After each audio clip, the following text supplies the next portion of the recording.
Luto-lutuan, maliwanag ang buwan. Wala sa likod, wala sa harap. Pagbilang kong 3, nakaluto na ako. Princess anak, nakaluto ka na ba? Hindi pa punay, hindi pa luto yung kanin natin. Bilisan mo naman dyan magluto. Kanina pa ako gutom eh. Opo, malapit na po to. Konting halo na lang. Pagtapos mo naman magluto, mag-igib ka ng tubig para makaligo na ako. Ano ba yan, bebang? Ang dami mong utos. Pagod na nga ako dito eh. Nagreklamo ka ba, princess? Diba? Maglalaro nga tayo ng baybayan. Ako yung nanay at ikaw naman yung anak ko. Eh kasi, lagi mo akong inutusan eh. Magpalit na lang kaya tayo. Ako yung nanay mo. Hindi naman sa'yo bagay, princess, yung nanay eh. Kasi, wala kang ngipin. Kaya dapat, ikaw yung anak. Ano ba yan? Tingnan mo nga, malaki na yung tiyan ko. Tapos malapit na akong manganak. Kaya bagay sa akin yung nanay. O sige na, papayag na ako. Ikaw na yung nanay, bebang. Basta, bibigyan mo ako mamayang pera pambiling pagkain, ha? Sige, ano, princess? Luto na ba yung ulam natin? Opo, nay. Luto na po to. Magsasandok na lang po ako ng pagkain natin.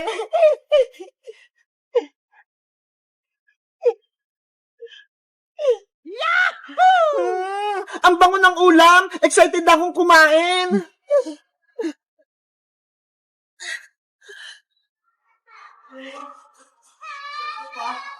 Eto na po na ya. Ay, ang galing mo na magluto, princess. Pinakbit yung ulam natin. Nagluto rin po ako dito, nay. Adobong manok. Ito ho. Wow, ang sarap niyan. Tara, kumain na tayo, princess. Sige pa, kain na po tayo.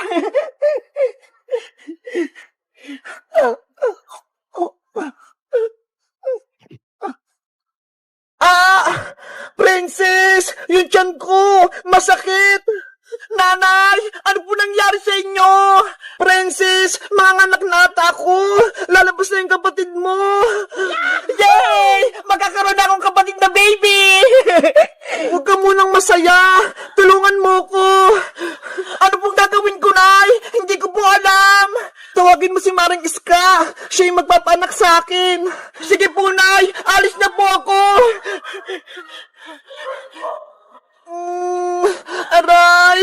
Yung tiyan ko! Princess! Bilisan mo! Aling Iska! Ayok po si nanay! Malapit na po siyang manganak! Maring Bebang! Okay ka lang ba? Maring Iska! Manganak na ata ako! Tulungan mo ko! Wait lang! Antayin mo ako! Relax ka lang, Mari! Humingi ka ng malalim! Ngayon, umiri ka ng malakas! 1, 2, 3, ire! Nanay ko! Kaya mo yan! Sige pa, Bebang! Lakasan mo!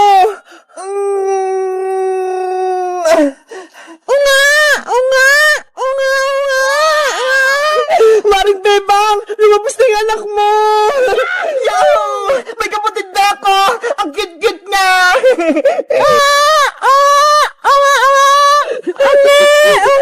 Maring Bebang! Lumabas na yung anak mo! Gumising ka na!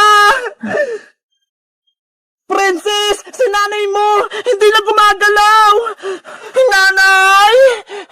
Oh, no! Hindi niya kinaya yung pag-iri. Kawawa naman si Maring Bebang. Wala na siya. Iniwan niya yung baby niya. Hindi pwede. Buhay pa si nanay. Nanay Bebang, wag mo akong iwan. Ang ganda-ganda ng bahay namin. Mag-picture-picture na ulit ako dito.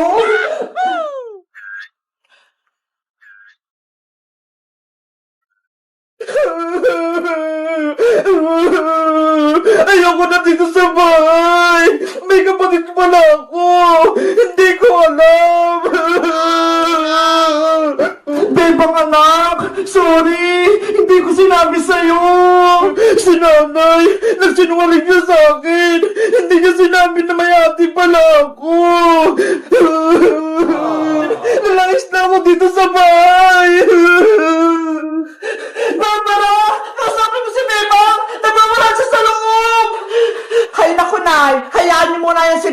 Bebang, nagtatampo lang yan kasi hindi niyo sinabi sa kanya na may kapatid siyang maganda. Kasalanan ko to! Bakit nakagalit si Bebang? Bebang! Kausapin mo ako! Buksan mo tong pinto! Asa na pa yung mga damit ko? Nalayas na ako dito sa bahay! Akala ko, ako lang yung nag-isang anak ni nanay. Yung pala, meron pa akong kapatid, si Ate Barbara. Galit ako kay nanay. Nagsisinungaling siya sa akin.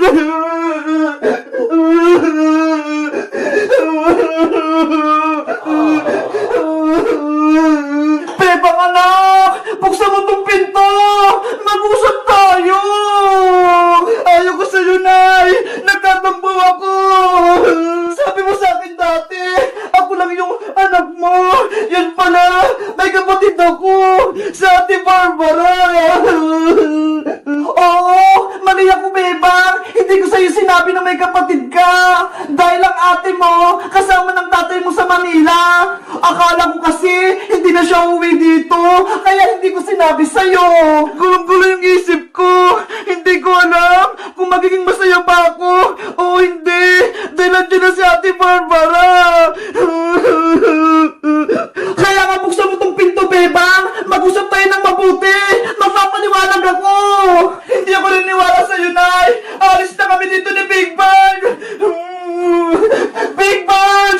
Nasaan ka? Alis na tayo dito.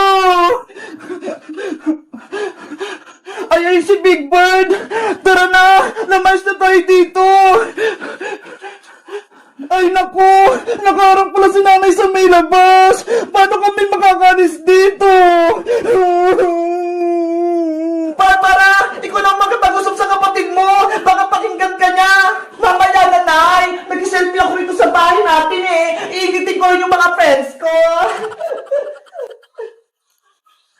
Ano naman to si Barbara? Puro selfie? Puro cellphone? Hindi mautusan? Huwag niyo na kasing intindihin mo na si Bebang. Mamaya-maya, magiging okay na din siya. Hindi ako magiging okay! Ayoko sa inyo!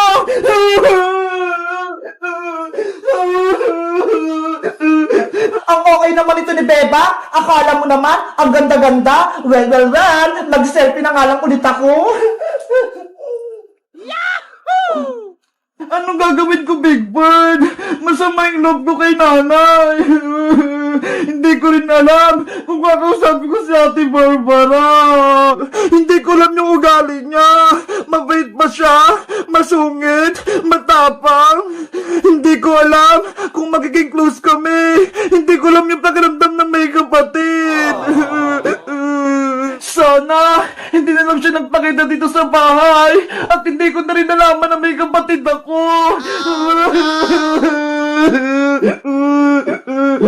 Bebang anak, tahan na! Huwag ka na magtampo! Sorry na! Huwag ka nang magalit! Barbara, halika na! Ikaw na makipag-usap kay Bebang! Okay, Nay! Nandiyan na po ako! Tapos na ako nagdabi selfie! Bebang! Buksan mo tong pinto! Sa Ate Barbara mo to! Ayoko po, ate! Gusto ko po mag-isa! Ngayon, ayaw din ni Bebang makipag-usap sa akin? Pilitin mo para magkabati kayo! Bebang! Please! Buksan mo tong pinto! Na-stress na ako sa'yo! Guys, sa tingin nyo, bubuksan ko ba yung pinto? Nakikipag-usap ba kay Ate Barbara? Mag-comment lang kayo para sa part 3. Bye-bye!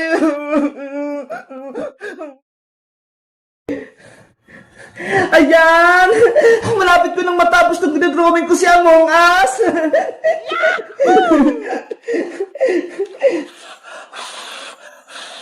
Bebang, gutom na ako. Gusto ko nang kumain. Huy, princess! Hindi mo pa nga natatapos ang assignment mo eh. Tapos pagkain agad yung iniisip mo.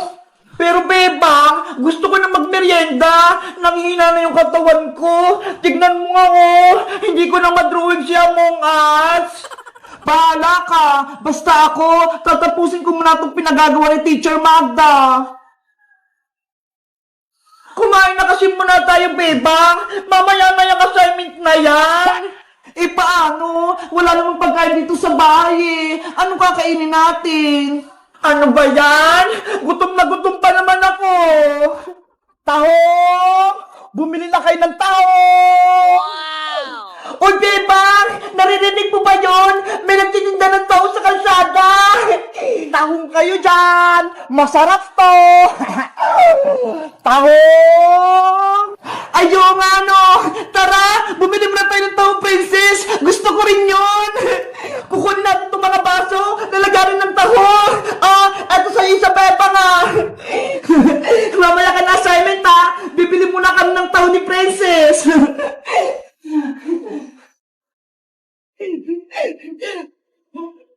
Nasaan yung nagtitinda ng taho? Tahong! Tahong! Ay, Bebang! Ayun si Boyang, Siya pala nagtitinda ng taho! Bayang! Pabili kami ni Princess ng taho mo! Ay, si Bebang pati si Princess, bibili ng paninda ko. Sa wakas, magkakabenta na ako. Magkano bibili niyo, Bebang? Isang baso sa akin, Boyong. Punuin mo to, Ako rin, Boyong. Isang baso para mabusog ako.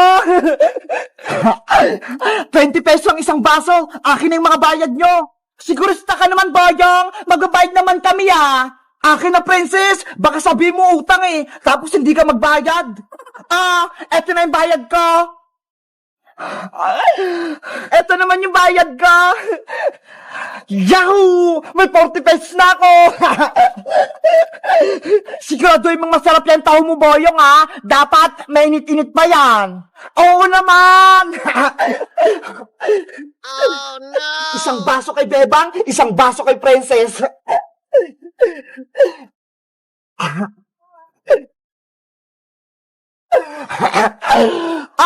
Bebang Princess, eto na yung taho nyo.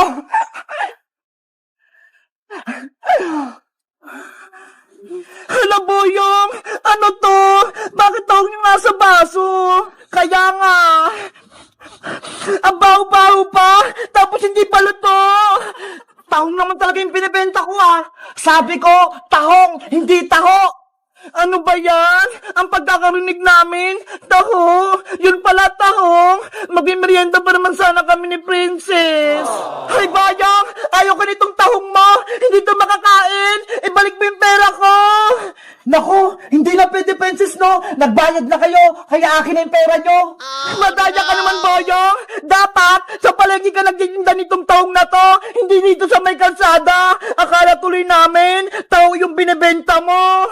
Kasalanan nyo yan! Mali yung pantinig nyo! Ang sinisigaw ko, tahong! Hindi taho! Tinatawan mo ba kami? Ibalik mo yung pera namin! Ayoko, no? Sa inyo na yung tahong nyo! Lutuin nyo! Bayang! Bumalik ka rito! Ayoko itong tahong mo!